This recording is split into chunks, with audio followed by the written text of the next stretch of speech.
Irin wannan yanayin nake so idan muka haifi 'ya'ya su kasance a ciki, su zauna a irin wannan tsaunin da muka zauna, muka busa balan-balan, muka sake shi bisa sararin samaniya, iska ke kaɗa shi mai matuƙar daɗi, wanda muke jin shauƙi tare ni da ke. Ya kasance cewa 'ya'yanmu sun taso suna wasa a irin wannan wajen, domin waje ne mai matuƙar ba da annashuwa da natsuwa a rayuwa.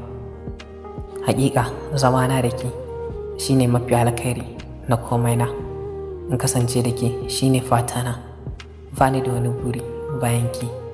Ina son ki, su ne kalmomin da ba zan daina gaya miki ba. Ke kaɗai ce ni ma ni ke. Ki daure ki mai da ni ɗan gata a cikin zuciyarki na har abada. Ina son ki, ina son ki, ina son ki.